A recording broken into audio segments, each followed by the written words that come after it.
Hey, I'm Ben Ufana. Today I'm with Eileen, and we started working together a few years ago. Eileen was in a very different space at the time we started working. She had quite a lot going on, and still does, but there's this evolution that's taking place, and I thought I would allow her to share her own experiences, her own progression that's taking place as a result of the work that we've been doing. It was actually 5 years ago that we started working together. Amnesia. Just being silly. A session, Ben's session was a gift to myself for my 50th birthday. I had been working with an energy healer for a year or so, and I knew I needed something different. I knew I needed healing, and I wasn't getting it there. So I was having a lot of difficulties physically. I had ended up in the emergency room with fibroids that were bleeding uncontrollably. I was in menopause. I was in a very toxic marriage. Emotionally, I was totally shut down. I couldn't express myself. I couldn't express my needs. I couldn't even feel my emotions to begin with. I was a real mess. So I was looking for something special to do on my 50th birthday. I was looking for healer workshops. Nothing was appealing to me. And I heard Ben on a podcast, and his voice was just laser-like clear. And not in the way it sounded, but I could tell it was from an internal clarity that he had, that I knew I wanted to work with this person. And he also talked about in the podcast how he mentored under a Native American medicine man as well as a Chinese master. And for how messed up I was feeling I needed that broad spectrum of healing to occur. So I traveled 4 hours for that first session down to New York from upstate where I live. And I was not disappointed. We spent 3 hours together, and what was supposed to be a one-time, birthday gift ended up being a continual process that I've been working with over the past 5 years. So I was saying, being in that relationship and having that family dynamic, growing up in a family where, basically you weren't recognized for who you are and supported. And, maybe they did the best they could to provide materially, and yet on that deeper emotional level, there was no understanding. They were very much just entrenched in their, dogmatic Catholicism. And then because they're not dealing with their own woundedness, they're drinking heavily, and so growing up in that environment, then that gets perpetuated in the marriage. Exactly. Yeah. Exactly. And so we start working, and there's just this, decades of history and all the emotional residue, because when we go through from our childhood, we're going through these, some of us who were abused. It was just horrendous what we endured. And then on top of it, we don't have the means with which to process our life experiences, especially in terms of those relationships, our subsequent emotional responses, and all that gets pushed down inside. And so it doesn't ever allow for the healing of those wounds, and it's just a perpetuation of the cycle, like going from the family dynamic into the marriage. I think you said at one point marrying your mother. Yeah. So how is that changing for you? Well, I'm in the process of a divorce from that marriage. I've been actually I left shortly after we started working together, about 6 months or so after we were working. So I've been separated from him for about 4 years or so. But what I am feeling by doing the practices that you teach and being able to bring those tools into my daily life, and to be able to go down in and recognize those feelings, like to begin to even feel what I compacted all those years, and I feel so much more alive. I feel whole. I feel peace, and there's so many positive things that I feel that it's incredible. And it's not just a feel-good thing after each session, like some of the energy work I used to experience with other people. Like, it's not that. We have a different forces that work through you. So when we go through session, like, there's a healing that takes place, and that healing stays there, and then you do another session, and you're building, and because building foundation deeper, and you're building foundation, and so the work as it's continued has built this foundation where I feel more secure with myself, more emotionally resilient, more happy, for sure, definitely more happy, and just I think lately I've just been feeling more of that solid sense of who I am and defining myself. I could never define my boundaries in my marriage. I would always never put forth my needs or what I wanted, because I felt I wasn't listened to. And just the idea of sitting here and doing a video, I was so locked up. I was very quiet, very reserved. Just sitting here doing this is a tremendous thing for me to do. Well, I think that goes back to the relational dynamic you had with your mom, because just different aspects of, just your normal, the expression of who you were. In some ways, the word I used before, that she was so crushing. And, at some level she found you intimidating or something about you.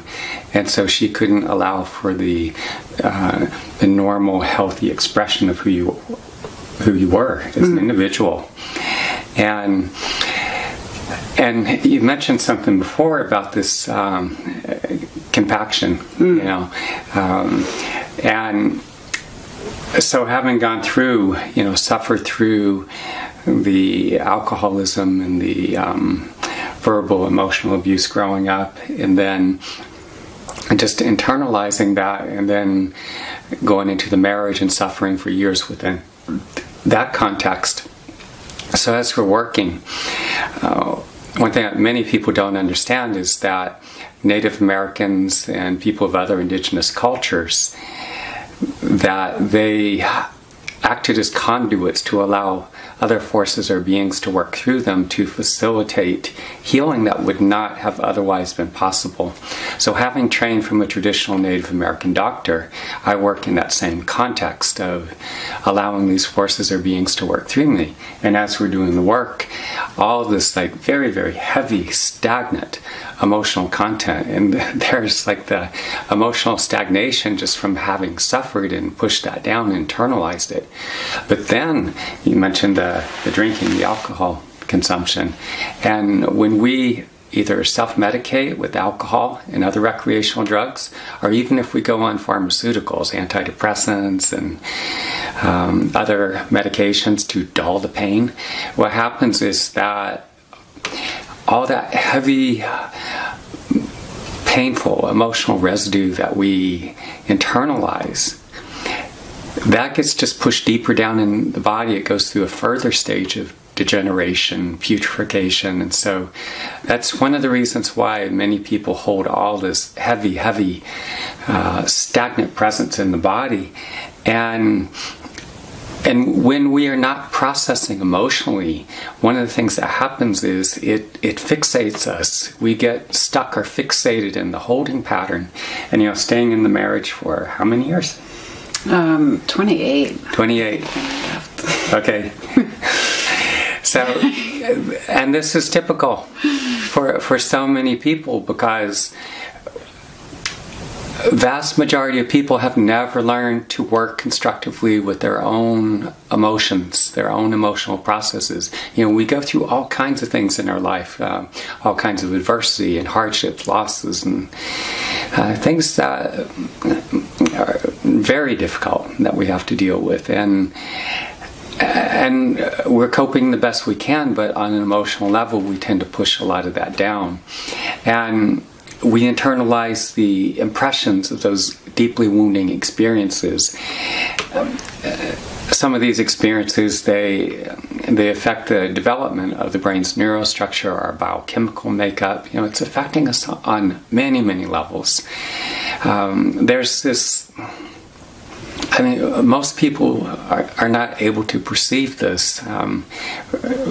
For me, having done so much training, it's like it opens one's vision up. It's opened my vision up. And I'm able to look into people's physical and their subtle bodies, what they describe as, or call the aura. And I'm able to see the wounding that people carry, a lot of the life experiences they've gone through and the subsequent cognitive and emotional response. And I could see how the body-mind continues to carry that. And so many people are just locked into a holding pattern. The context created by a lot of the dysfunctional dynamics that they've suffered through. Plus, then you have, as we don't work with our emotions, we don't know how to work with them, we suppress a lot of that emotion, and it just congeals in the body. And it creates this, we congeal, we fixate. And so instead of learning and growing, have this fluidity to where we could adapt and just continually move forward in our growth and development, we're fixated in those various stages of dysfunction. And so doing this work, what happens is it facilitates this whole transformation on many levels. On the physical level, as I said, again, I work as a conduit. I'm allowing this presence to come through, and it goes in to do regenerative work in the body. So say I'll work with somebody after an automobile accident, and it starts doing a lot of reparative work and gets them back on their feet, where they're able to go back to work and function again in life. But then on the other levels, it takes all this heavy, stagnant, painful emotional content, and it's transmuted so that you're able to digest those life experiences and those subsequent emotional responses. And with that, all of that content that was so toxic before, it's transformed in a way so that it becomes fuel for your continued growth. And so, you think back to when you were young, say as a child and in your teens, and you had this fluidity about you, you were adaptive, you were learning and growing. And so doing this work, what happens is it brings a lot of that back. And so you're able to come out of those really toxic, stuck places, those dysfunctional situations, and you're able to move forward. And so there's this, as you work with the practices I teach you, and especially with the work we do on the table, the individual sessions, there's this whole transformative process that takes place, and there's a continual building. Sometimes the sessions would bring all this toxic stuff up, and it does. It would bring it up, and it would take some time for it to clear out. But once it did that, the feelings were that amazing feeling of lightness, freedom. That as I digested as I did the breathing practice, as we continued with sessions, that lockedness like loosened up, and I could feel it. I could feel it after each session, like after the initial, like, oh, I feel awful, which happens when you're taking everything apart. You know, we're taking patterns that were there, you know, for 45, 50 years. All right, we're talking from my mother. So it's like a defective foundation. Right. We're dismantling that and building a whole new foundation. When you do that, it's uncomfortable. Yep. Sometimes. You know, it's uncomfortable to do that and face it. A lot of times I was really resistant. Mm-hmm. But I'm so glad I stuck with it, because it's, and I knew, because the healing is so phenomenal. I am such a changed person, and I continue to change and work with the practices, because they work. They work, and it's been the best thing. It was the best birthday gift I ever gave myself. Mm-hmm. Definitely. Yeah, I appreciate that. We have a train to catch, so we have to cut this video here. Is there any last thing you want to add, real quick? Do a session. You won't regret it. Okay. Bye for now.